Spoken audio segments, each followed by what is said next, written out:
What's up, guys? Mars Car Hour here. In today's Car Hour is the 72 Chevy Impala Donk Special. Let's get to it.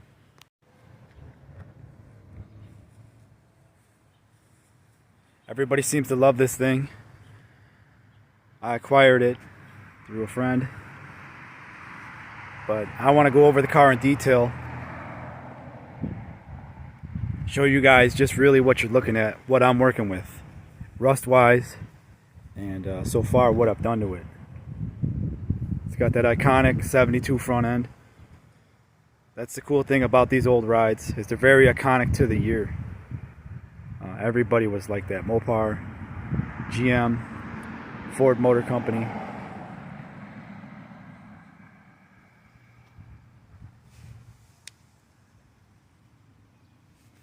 So we got a little road rash. Among the rust, we also got dents to work on, so definitely got my work cut out for me. Little bent up fender there. And if you're an Impala buff out there, you know these aren't the original hubcaps, right?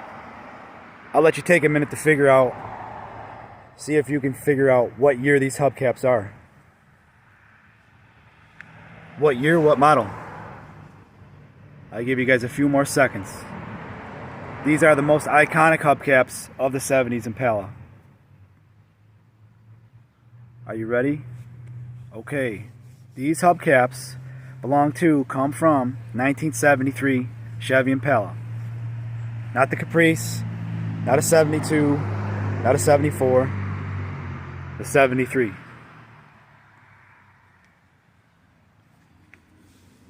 It's got that paper plate or dining room plate look to it with the bow tie in the center. Doesn't get any more classic than that. Alright, while we're down here, we definitely got some rust to work on. Lower rear quarters, front and back. But I've fixed the rust on these rear quarters before. It's really not so bad.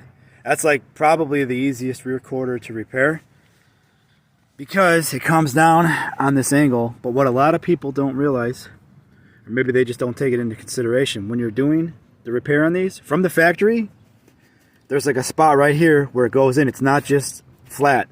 It's not completely machine flat. There's like where it sucks in right here, where it meets the marker lens here. It goes in, and then coming out here, it's flat. But across this line, both sides on the rear quarter, it goes in a few degrees. It's kind of weird. You have to do a little framework. I mean, at this point, it's still savable, but it's going to need a sandblasting. It is going to need a sandblasting for sure. Maybe light wire wheel. I don't know. I'm not sure how far extensively I'm going to get into it. I mean, the patina on it's kind of cool. Unfortunately, we got a lot of rust to work with it, but you couldn't buy that patina really. I know they duplicate it, but it's not quite the same. Roof is not so bad. Obviously, the roof was protected by the top that was on it for about 30 years. On the sides, this is what's left, just on the sides. It's kind of like a dude who's going bald, but then he's got the side of his hair. That's what's going on here, all the way down. All the way down. We'll get to the interior. Let me get the rest of the walk around going on here.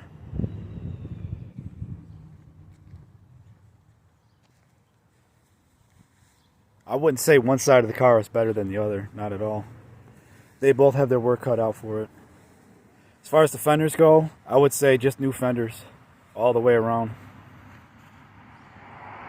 New fenders, but I'll patch the rear quarters. I mean, rightfully so. In a real build, I would just do new rear quarters. But I'm doing this, this car is for me to have fun with the channel, and just to keep you guys motivated on your real builds. I mean, I'm throwing this thing together. We used to just derby them, so I mean, this is new ground for me. Same thing with this side. 50 years of sun, rain, and snow right there. This was a southern car at some point.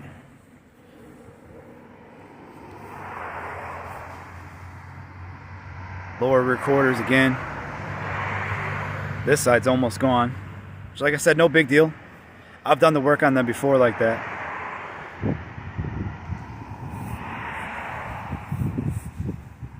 That spot's fairly easy to do. Even the lip that wraps around, you know, but I enjoy doing it.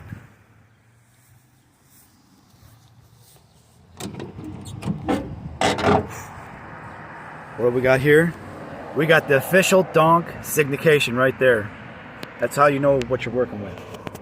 You don't see that on no 80s box Chevy, no 90s Caprice. 70s Donk, alright? Please, stop getting it mixed up, people. It's aggravating. To a guy like me that's had, I think, 103 of these.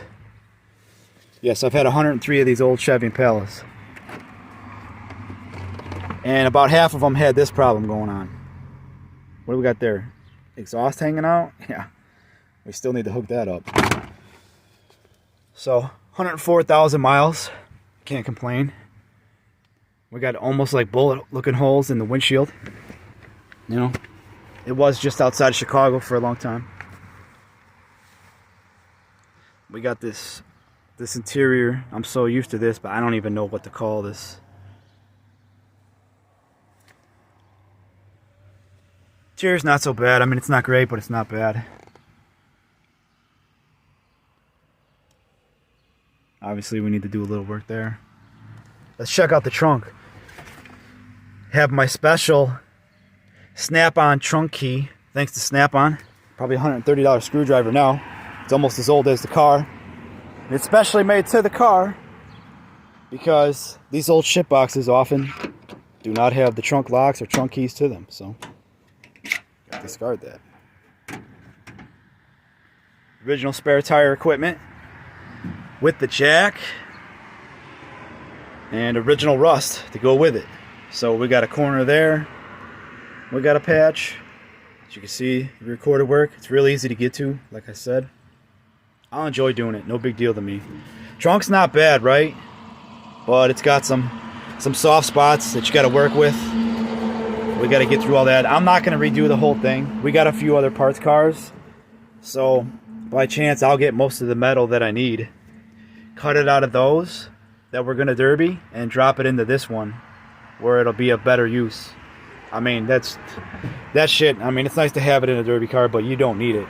It's more necessary to this project to me right now. This side's a little cleaner.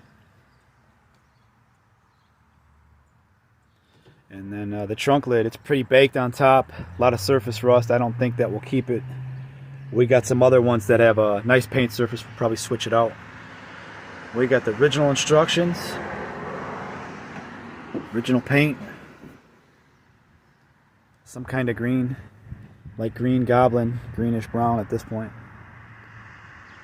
Yep. You guys want to see under the hood, don't you? Let's get to it. Alright, what we have here is the original 350. I pulled it out, did a bunch of work to it, dropped it back in. Didn't even rebuild it. Like I said with the miles, 104,000 miles. With that kind of miles on an original small block Chevy, guys, you got to keep in mind, if it was running good and it wasn't all blown up, that these cars from Chevrolet in the 60s, 70s, I mean, they're at their peak. They're at their best. That's the best engineering. You're not going to go to a machine shop and get better work than 1972 Chevrolet factory. So for all you guys that, you know, think that you got to tear it out and have a performance builder put something together, or they can do better. I mean, they can do better if they have to. If it has to be replaced, you got a broken rod or a rod knock or a cam that's all fucked up. Sure, then they have to. But if it's running just fine, they don't have to do anything. It comes from Chevy, primed and ready to go. So all I did was the top end on this thing. I brought it down to the short block, and then different heads and cam intake, all that bolt on shit. So when I start it up, you guys will probably like it. But as far as parts go, I mean, you probably think, you're looking at this and you think I spent a lot of money. Not really. I got about $1,200 into this build. God, I think it's got to be even less than that. A lot of the parts I already had. And what I didn't have, I bought used because, like I said, this is just, I'm not taking this thing to shows. It's not getting completely restored right now.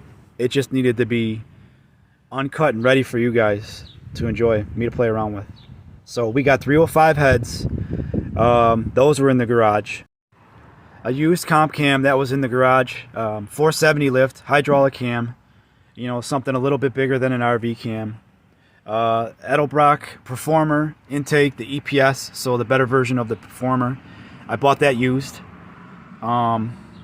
The fan, I got rid of the clutch fan. You know, there's nothing wrong with the clutch fan, guys, but you know, they rob you of about 10 horsepower when they kick in because they're so heavy.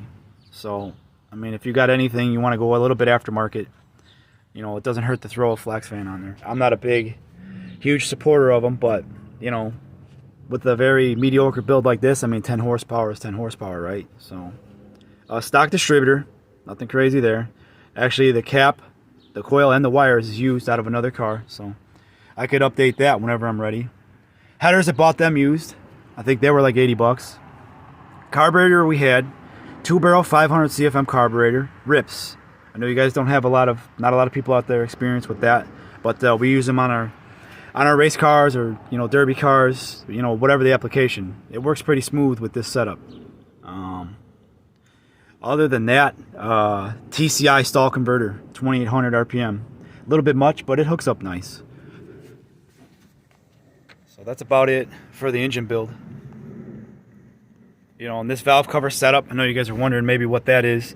That's off of a circle track car that we had like 20 years ago, and then we no longer have the car. So we keep all the parts for this reason, because we drop it in other stuff and just toy around with it, you know, in our spare time. Like I said, this build, you know, this engine, all new gaskets and everything, you know, less than 1,200 bucks with all the parts, everything. I'm quite happy with it.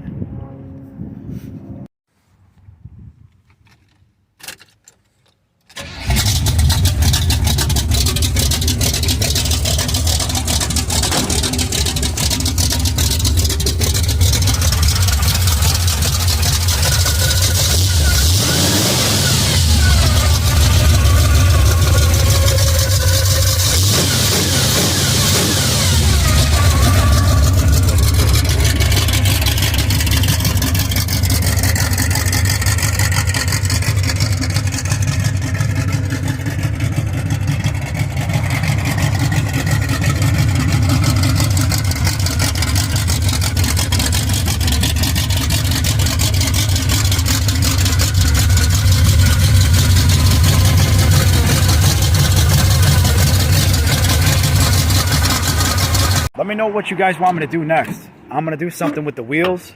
I'm going to lower it, get videos of that. Tell me what you want to see, and we'll see if I can put it out there for you.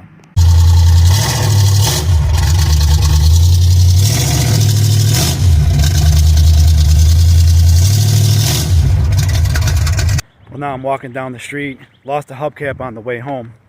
About to go find it. Made a turn around the corner, and I just heard something go flying. What do we have here? I'm guessing these kids heard my hubcap go flying into their front yard. Let's go get it. And there it is. You belong to me. That's one of the main reasons we stopped using hubcaps and went to alloy wheels.